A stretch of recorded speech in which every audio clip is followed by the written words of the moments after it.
एक बार फिर से इनफाइनाइट मैथमेटिक्स में आपका स्वागत है। इसके प्रीवियस लेक्चर में हमने जो डिस्कस किया था वो क्या था, यहाँ पर लिखा हुआ है कि हम solution of linear equation in two variable को स्टडी कर रहे थे, जिसमें हमने क्या लिखा था, यहाँ पर स्टैंडर्ड फॉर्म में दोनों इक्वेशन को लिखा था। उसके बाद हमने बताया था कि ये जो दोनों इक्वेशन है, ये इक्वेशन फर्स्ट और इक्वेशन सेकेंड है, स्ट्रेट लाइन का इक्वेशन होता है। और दो स्ट्रेट लाइन में कितने टाइप्स के रिलेशन हो सकते हैं? 3 रिलेशन हो सकते हैं। या दोनों एक दूसरे को इंटरसेक्ट करें, एक सिंगल कॉमन पॉइंट मिले, और दूसरा आपका जो है इनमें कोई सा भी कॉमन पॉइंट ना मिले। और थर्ड वाला जो केस है उसमें क्या है आपका कि इनफाइनाइट कॉमन पॉइंट है। इसमें आपका क्या है, no common point, sorry one common point. तो यहाँ पर हमने क्या लिख दिया, one common point, one common point मतलब एक उभयनिष्ठ बिंदु है। इसमें क्या है आपका, no common point. Common point का मतलब ये हुआ कि जो दोनों ही लाइन पर हो, नो कॉमन पॉइंट। और यहाँ पर क्या है कि इनफाइनाइट कॉमन पॉइंट। अब इसमें वन कॉमन पॉइंट है, तो इसका जो सोल्यूशन होगा इस वाले केस का, जब लाइन एक दूसरे को इंटरसेक्ट करेंगी, यानी ये दोनों इक्वेशन का जो ये आलेख है जब एक दूसरे को इंटरसेक्ट करेंगी तो केवल एक सोल्यूशन मिलेगा, वो भी यूनिक होगा। यूनिक का मतलब होता है अद्वितीय हल। अगर ये सिचुएशन होगा लाइन के बीच में, यानी इन दोनों जो स्ट्रेट लाइन है, तो यहाँ पर इन दोनों का हल एक भी नहीं होगा, यानी नो कॉमन पॉइंट, नो हल। जितने कॉमन पॉइंट होते हैं, जितने उभयनिष्ठ बिंदु होते हैं दोनों पर, उतने ही हमारे इनफाइनाइट, उतने ही हमारे सॉल्यूशन मिलते हैं। जैसे यहाँ पर एक कॉमन पॉइंट है तो एक सॉल्यूशन मिलेगा, यहाँ पर कोई भी पॉइंट कॉमन नहीं है तो यहाँ पर आपको कोई भी सॉल्यूशन नहीं होगा। और यहाँ पर आपके क्या इनफाइनाइट कॉमन पॉइंट है, तो यहाँ पर आपके इनफाइनाइट सॉल्यूशन मिलेंगे। चलिए यहाँ पर फिर से एक बार थोड़ा सा देख लेते हैं, तो जल्दी से जल्दी यहाँ पर थोड़ा सा करके हम देख लें जो है। तो यहाँ पर हमारा जो पहला मेथड है उसको हम ग्राफिकल बोलते हैं, graphical solution, graphical methods, solution of linear equation in two variable, ये था by graphical method, by graphical method, यानी ग्राफ के जरिए हम यहाँ पर निकालेंगे सॉल्यूशन, देखेंगे बाय ग्राफिकल मेथड्स। तो यहाँ पर आप देखिए भाई, ग्राफिकल मेथड से इन दोनों का हम पिक्चर बनाएंगे, उसके बाद सॉल्यूशन करेंगे। उससे पहले यहाँ पर हम कुछ चीज़ें वो आपसे डिस्कस करना चाहते हैं। जैसे वो कब पता चलेगा कि ये दोनों लाइन इंटरसेक्ट करेंगे, कब पैरेलल होंगे, और कब आपके जो है इनफाइनाइट सॉल्यूशन होगा। तो इस केस में यहाँ पर चलिए यहाँ पर केस 1 लेते हैं हम, केस 1। केस 1 में क्या होगा कि A1 by A2 is equal to B1 by B2, ये नॉट इज इक्वल टू है। A1 by A2 not is equal to B1 by B2। उससे पहले मैं ये चीज़ बताना चाहूँगा आपको,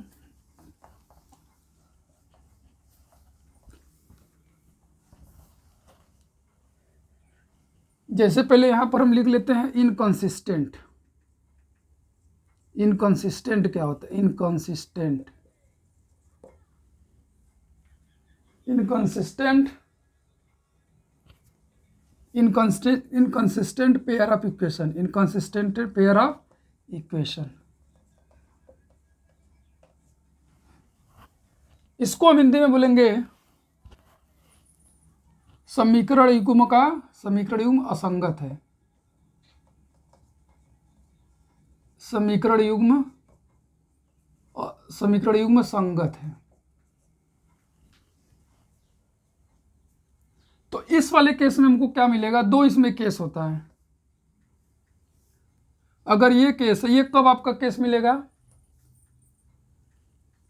इसमें क्या होगा, यूनिक सॉल्यूशन, यूनिक सॉल्यूशन और इनफाइनाइट सॉल्यूशन। जब हमारा समीकरण युग्म संगत होगा तो उसमें आपको या तो एक हल मिलेगा या तो क्या होगा, इनफाइनाइट सॉल्यूशन मिलेगा। अब वो केस क्या होता है, a1/a2 not equal to b1/b2। पहले सॉल्व करने से पहले ये हम चेक करेंगे कि a1/a2 अगर ये है तो इसको हम बोलते हैं इनकंसिस्टेंट एंड यूनिक सॉल्यूशन, मतलब संगत और अद्वितीय हल। यहाँ पर क्या लिखेंगे, संगत और अद्वितीय हल।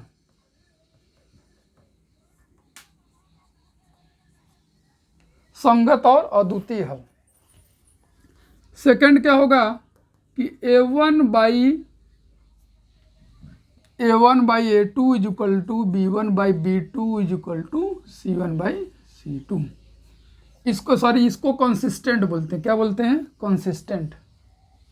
ये इनकंसिस्टेंट नहीं, कंसिस्टेंट होगा आपका, सॉरी, ये आपका कंसिस्टेंट होगा। तो यहाँ पर होगा consistent and infinite many solution. Consistent and infinite many solution. तो अब इसको हमें इनकंसिस्टेंट और इनफाइनाइट मेनी सॉल्यूशन, या इसको ये भी बोलते हैं, और इसको इसमें बोल देंगे लाइन इंटरसेक्ट। चलिए अभी हम थोड़ा सा आएंगे बाद में।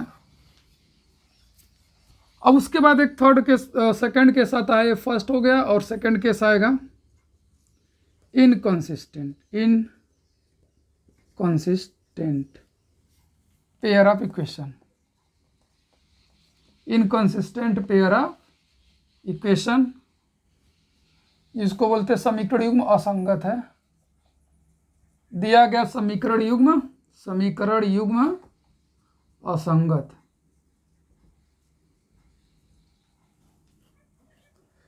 तो इसका जो कंडीशन शर्त होता है वो क्या होता है कि a1/a2 is equal to b1/b2 is equal to c1/c2, ये होता है।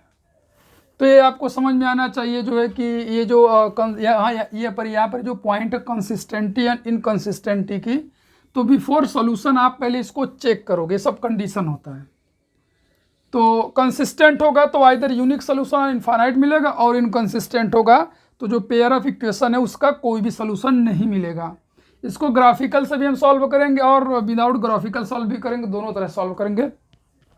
तो ये आपको कंडीशन याद रखना है। इसको हम जल्दी से एक बार रिवाइज कर देते हैं, तो इसको नोट कर लीजिए, फिर हम आगे चलते हैं। चलिए चला जाए आगे। तो अब थोड़ा सा जल्दी से यहाँ पर देख लिया जाए। तो कंसिस्टेंट यहाँ पर लिख लेते हैं, consistent pair of equation.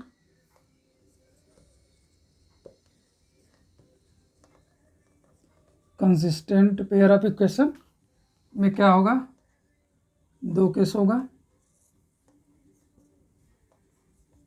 Unique solution,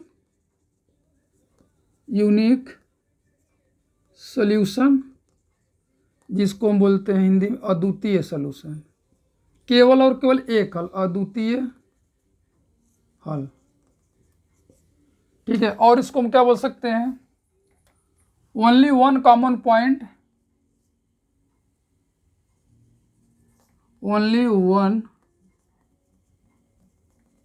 common point between line, इसको बोलते हैं इंटरसेक्टिंग लाइन। इंटरसेक्टिंग लाइन भी इसको बोला जाता है। Only one common point between line are intersecting line, मतलब ये प्रतिच्छेदी रेखा है, इसको क्या बोला जाएगा, प्रतिच्छेदी रेखा है, प्रतिच्छेदी रेखाएं। इसका जो आपका है ग्राफ इस तरीके से बनेगा, ऐसे ये है आपका। देखिए केवल एक कॉमन पॉइंट है, ये पहला लाइन हो गया और ये दूसरा, इसको इंटरसेक्टिंग बोला जाता है, प्रतिच्छेद कर रहे हैं, और केवल एक इसका एक यूनिक हल मिलेगा, यानी एक्स और वाई का केवल एक वैल्यू मिलेगा। और यहाँ पर इनफाइनाइट मेनी सॉल्यूशन मतलब अनंत हल, अनंत हल। और क्या बोलेंगे, इनफाइनाइट पॉइंट कॉमन, यानी एक्स वाई के ऐसे अनंत पेयर होंगे जो कि दोनों लाइन पर होंगे। और इसको क्या बोलेंगे,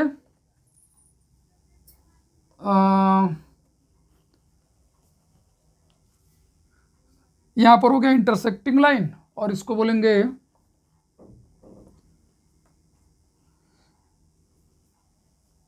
प्रतिच्छेदी रेखाएं होंगी यहाँ पर, और यहाँ पर इनफाइनाइट कॉमन पॉइंट हो गए, इसको बोलेंगे, चलिए बता रहे भी इसको क्या बोलेंगे। इसका थोड़ा सा ग्राफ बना लीजिए पहले।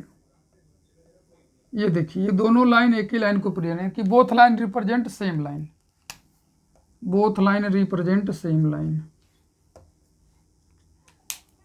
यानी ये जो पहला लाइन और दोनों लाइन दोनों एक ही लाइन होगा, बस केवल डिफरेंस होगा थोड़ा कोफिशिएंट का, यानी कि both line represent same line, both lines, both equation से लिख लीजिए, बोथ इक्वेशंस रिप्रेजेंट सेम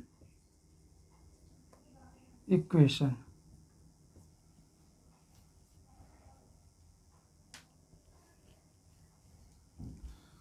उसके बाद यहां पर आ जाता है inconsistent, inconsistent pair of equation, inconsistent pair of equation,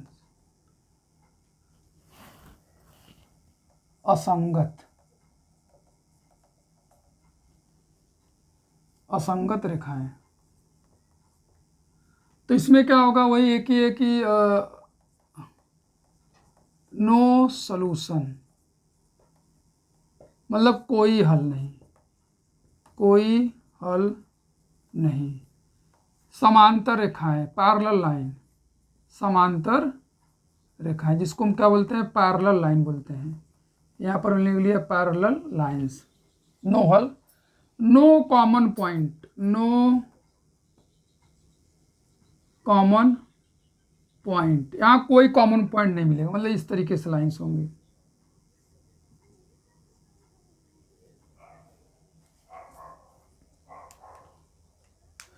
तो यहाँ पर कंसिस्टेंट होगा तो अद्वितीय हल होगा, यूनिक हल होगा, केवल एक पॉइंट कॉमन मिलेगा जिसको प्रतिच्छेदी रेखाएं बोलते हैं। अनंत हल है, इनफाइनाइट कॉमन पॉइंट मिलेगा, बोथ इक्वेशन एक ही इक्वेशन को रिप्रेजेंट करेगा। तो ये सब चेक करना पड़ेगा, जैसे इसमें ये जो कंडीशन होगा क्या होगा, A1/A2 not is equal to B1/B2, और इसमें क्या होगा, A1/A2 is equal to B1/B2 is equal to C1/C2, ये कंडीशन है। और इसके लिए क्या condition, A1/A2 is equal to B1/B2 is equal to C1/C2 not is equal to होगा। तो यहाँ पर A1/A2 है तो आप A2 को ऊपर रख दीजिए, B2 को ऊपर रख दीजिए तो भी सही है। यहाँ पर जैसे 1 1 ऊपर है और 2 2 नीचे, तो 2 2 को सबको ऊपर कर दीजिए और 1 1 को नीचे कर दीजिए। तो आई होप आपको ये समझ में आ गया होगा कि कब हम बोलेंगे पेयर ऑफ इक्वेशन को कंसिस्टेंट, जब ये सिचुएशन होगा या ये होगा, ये दोनों।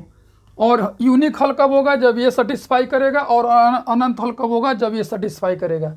और कोई भी हल नहीं होगा तब कौन सा कंडीशन होगा, अगर ये कंडीशन सेटिस्फाई करता है दोनों इक्वेशन तो बोलेंगे असंगत रेखाएं हैं।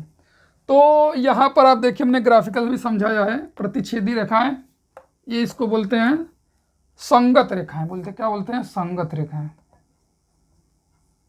संगत रेखाएं। ठीक है, समांतर रेखाएं होंगी, नो कॉमन पॉइंट, इसमें infinite common point. I hope आपको समझ में आ गया होगा, तो इसको जल्दी से नोट कर लीजिए, तो फिर हम आगे थोड़ा सा बड़े फिर चेक करके आपको दिखाएं यहाँ पर कि कौन लाइन इंटरसेक्टिंग होगा, कौन नॉन इंटरसेक्टिंग होगा।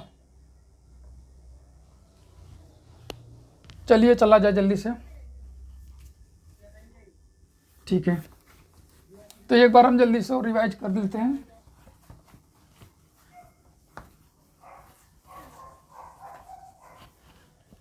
तो यहाँ पर आप देखिए, पहला जब a1/a2 not is equal to b1/b2 हो, और इसको हम ऐसे भी लिख सकते हैं a2/a1 not is equal to b2/b1। ऐसे आप इसको ऐसे नहीं लिखेंगे कि a1/a2 not is equal to b2/b1, ऐसे नहीं लिखना है। आप a1 लिखे हो तो b1 लिखना पड़ेगा, अगर a2 लिखे हो तो b2 लिखना पड़ेगा। ये नहीं कि a1/a2 b2/b1, ये गलत हो जाएगा आपका, ठीक है। इसको आपको नहीं लिखना है, ठीक। तो ये हो गया हमारा, इसमें आपका क्या हो जाएगा, unique solution,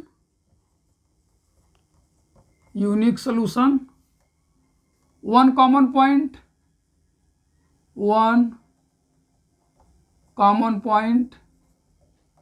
intersecting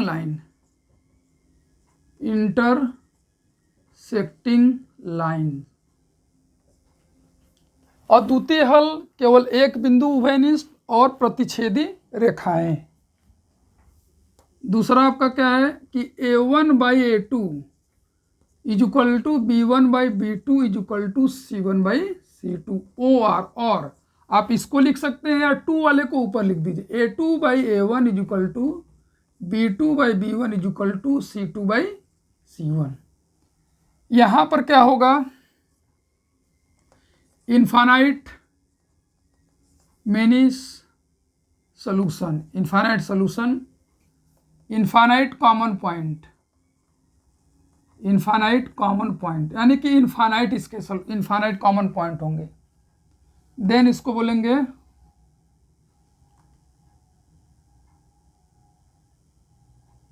infinite many solution, infinite common point, coincident line, संगत रेखाएं, ठीक है। और थर्ड वाला हमारा केस क्या है, a1/a2 नॉट और a1/a2 b1/b2 not is equal to c1/c2, और इसको लिख लेंगे a2/a1 is equal to b2/b1 not is equal to c2/c1। तो 1 1 ऊपर है तो 2 2 रहेगा नीचे, अगर 2 ऊपर है तो 1 नीचे रहेगा। इसको हम बोलेंगे नो सॉल्यूशन, कोई हल नहीं, नो कॉमन पॉइंट, कोई उभयनिष्ठ बिंदु नहीं, नो कॉमन पॉइंट। और इसको बोलते हैं पैरेलल लाइंस, मतलब समांतर रेखाएं। इसको बोलेंगे समांतर रेखाएं, संगत रेखाएं और प्रतिच्छेदी रेखाएं। तो सबका ग्राफ भी हमने बता दिया एक बार फिर से। ये कॉमन पॉइंट रहेगा, पहली लाइन, दूसरी लाइन, और इस वाले में तो दोनों एक ही लाइन को रिप्रेजेंट करेगा। ये दोनों same line, both represent same line, ऐसे। ये है 1 और इसी पर दूसरा भी रहेगा, और ये हमारी समांतर रेखाएं हो जाएंगी।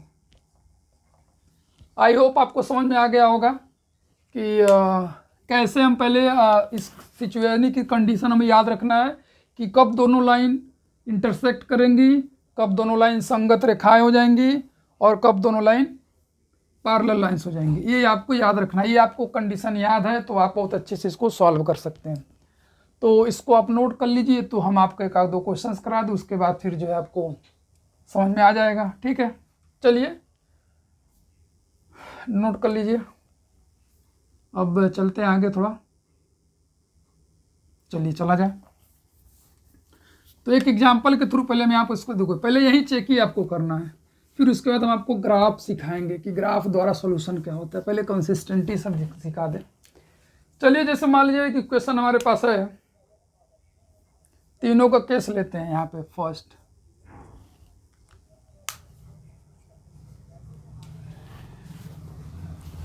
जैसे हमारे पास है x minus 2y is equal to 0। इसको पहले स्टैंडर्ड फॉर्म में लिख लिया जाए, 1 into x minus 2 into y plus 0 is equal to 0, ये हो गया फर्स्ट। और इसका सेकेंड इक्वेशन जो है वो है 3x plus 4y minus 20 is equal to क्या हो जाएगा 0, ये हमारा हो जाएगा सेकेंड। इसको चलिए चेक किया जाए। तो यहाँ पर जो स्टेप्स होगा उसको लिखेंगे।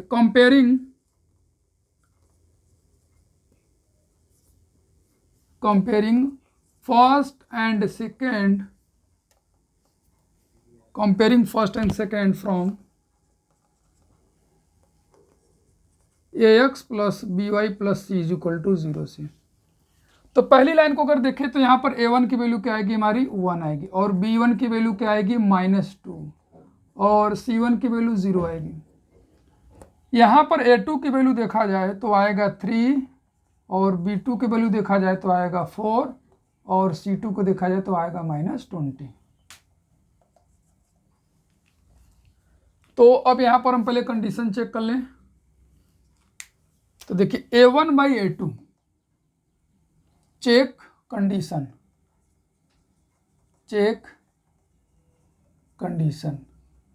कंडीशन को चेक करिए। तो a1 बाई a2 क्या आएगा 1/3, और b1 बाई b2 क्या आएगा -2/4, तो ये जाएगा -1/2। आप देखिए यहाँ पर कि a1 बाई a2 और b1 बाई b2 इक्वल नहीं है, तो आपको c1 बाई c2 चेक करने की ज़रूरत नहीं है। जब a1 बाई a2 और b1 बाई b2 सेम आ जाएगा तब आप c1 बाई c2 चेक करोगे, ठीक है। तो चलिए, तो यहाँ पर क्या होगा, लिखेंगे कि since a1 by a2 not is equal to b1 by b2, यहाँ बराबर नहीं है, hence the given pair of equation, pair of equation, hence the given pair of equation is consistent and has unique solution,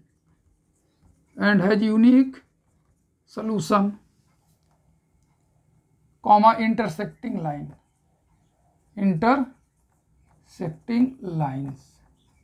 ऐसे आप बताएंगे कि जो दिया हुआ समीकरण युग्म है वो क्या है, संगत है, और जिनका अद्वितीय हल होगा, और ये प्रतिच्छेदी रेखाएं होंगी, यानी कि दोनों क्या करेंगी, प्रतिच्छेदी रेखाएं, मतलब इस तरीके से दोनों होंगी, ये ऐसे ये प्रतिच्छेदी रेखाएं, वन कॉमन पॉइंट मिलेगा आपको।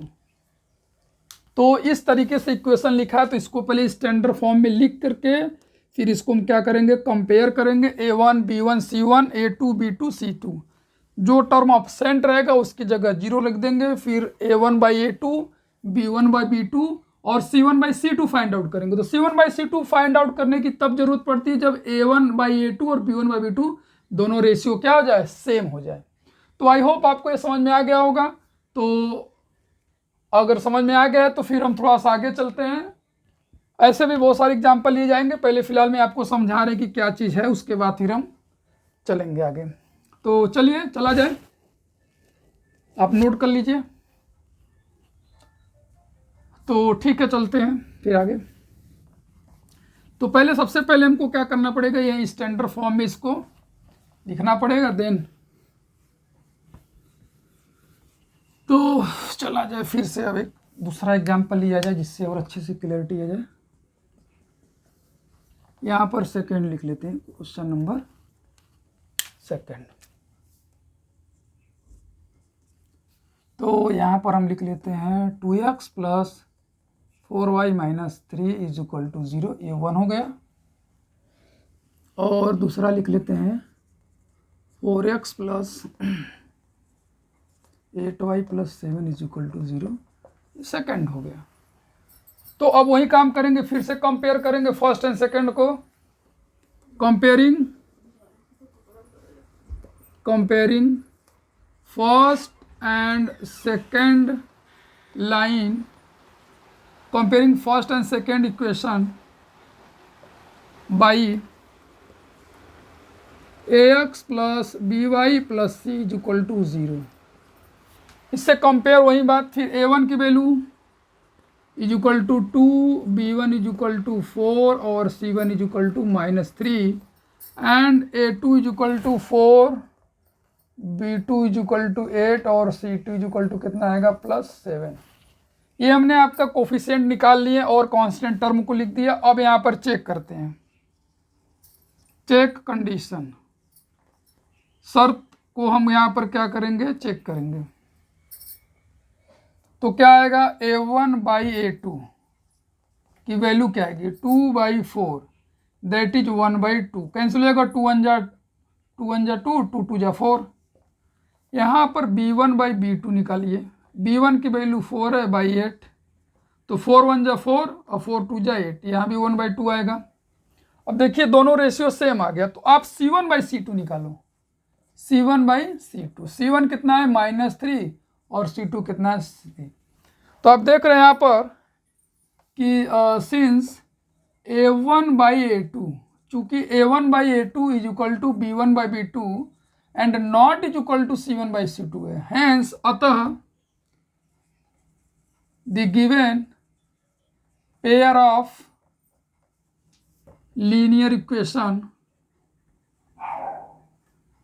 Hence the given pair of equation inconsistent, क्या है, इनकंसिस्टेंट, असंगत है, एंड हैज नो सॉल्यूशन, यानी कोई हल नहीं होगा, एंड हैज नो सॉल्यूशन यानी कि पैरेलल लाइन से, क्या है, पैरेलल लाइन से, पैरेलल लाइंस मतलब इस तरीके से लाइंस आपको मिलेंगे, ऐसे ये ऐसे मिलेंगे, यानी ये फर्स्ट ये सेकेंड, यानी कोई कॉमन पॉइंट नहीं है। तो यहाँ पर जब a1/a2 और b1/b2 सेम आ गया, तब हमने यहाँ पर c1/c2 निकाला जो कि इक्वल नहीं है। अगर ये इक्वल हो जाता तो क्या होता, इनफाइनाइट सोल्यूशन, और दोनों लाइन रिप्रेजेंट करता सेम लाइन को। तो आई होप ये एग्जाम्पल आपको समझ में आ गया होगा। अब इसके बाद चलते हैं हम नेक्स्ट थर्ड एग्जाम्पल की तरफ, तो इसको आप नोट कर लीजिए। उसके बाद हम यहाँ पर एक तीसरा एग्जाम्पल लेते हैं, थर्ड एग्जाम्पल। तो चलिए चला जाए।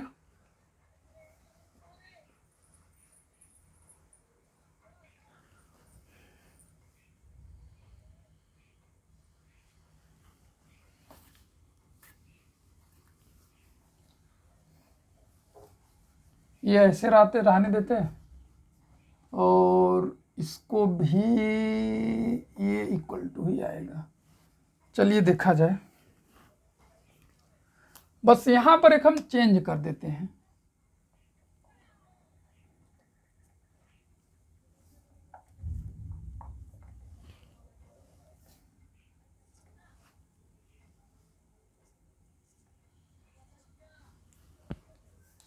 आप इन दोनों इक्वेशन में देखिए क्या डिफरेंस, इसी इक्वेशन में हमने केवल 3 से मल्टीप्लाई कर दिया है, 3 2 जा 6, 3 4 जा 12, 3 3 जा 9, यानी कि दोनों ही लाइन एक ही लाइन को रिप्रेजेंट कर रहा है, बस इनके कोफिशिएंट डिफरेंट डिफरेंट है, इनके गुणांक अलग अलग है। यानी कि ये लाइन इसी लाइन को रिप्रेजेंट कर रहा है, बस इनके क्या है, गुणांक अलग अलग है।